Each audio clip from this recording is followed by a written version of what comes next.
Yo, yo, yo, welcome back, world. And you're now trucking with OTI Doc. Let's hit the gas and go. Truck life. Man, they got me up. They think I'm about to sit in all this goddamn traffic. Out of here. B-O-N. That's what I'm calling. Straight clout truck. Damn. Oh, yeah. Don't ask how we hire. No, nigga. Okay, so we talking about the trucking industry and they scams. Man, listen. This industry could be more evil than the Illuminati. These scams I'm about to put y'all on to are designed to steal money from drivers. They've been finessing millions of dollars out of drivers every year. Let's kick it off with freight brokers.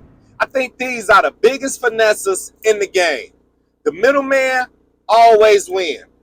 The freight brokers play this role of the middleman that stands between the shipper and the trucking company.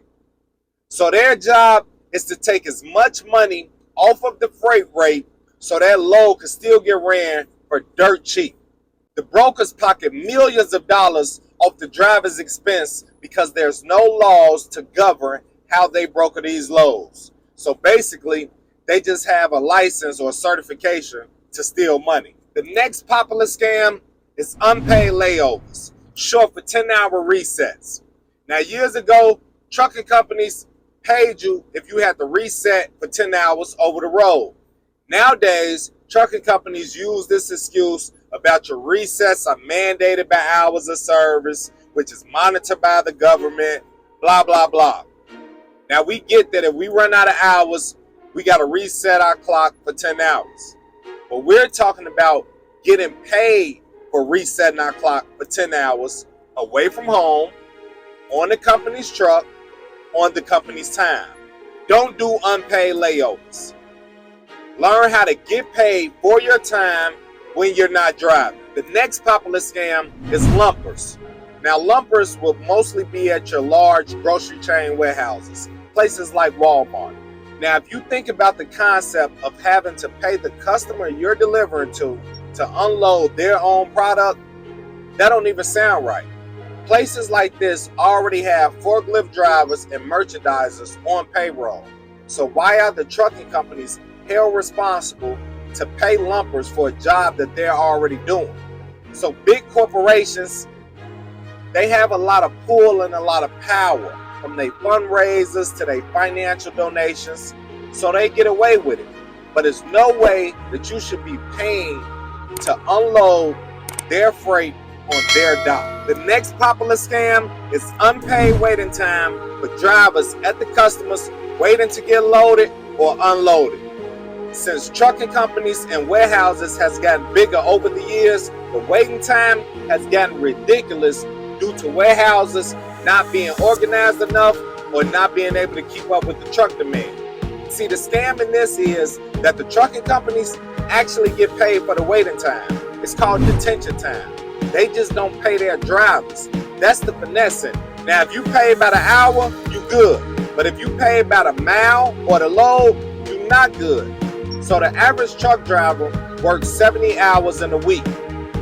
You're going to rack up at least 20 hours of unpaid waiting time dealing with shipping and receiving.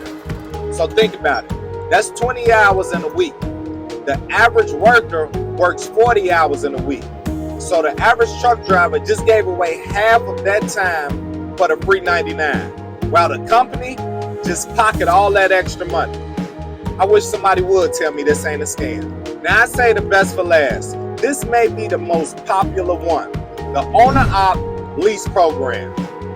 Now, I can't lie, I gotta keep it 100. The carriers are smart as hell for doing this because they know majority truck drivers are not seeking education and seeking more compensation. They just pass all the expenses like the truck note, the maintenance, the fuel, everything on to a poor driver that thought he was bossing up by leasing this truck through the company.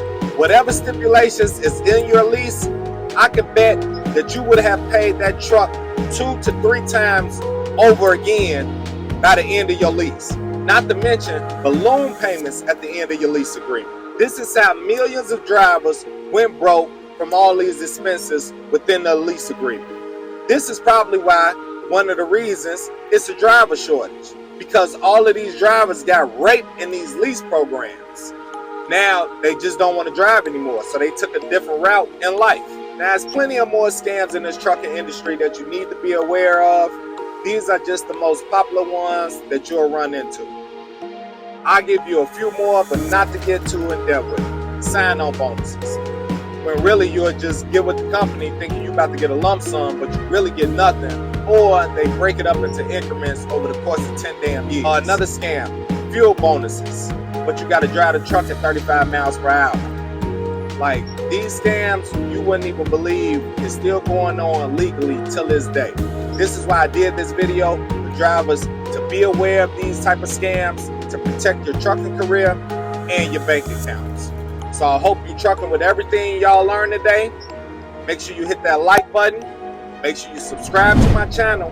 And make sure you hit that notification bell so you'll be the first one to know what the truck is going on. I holla!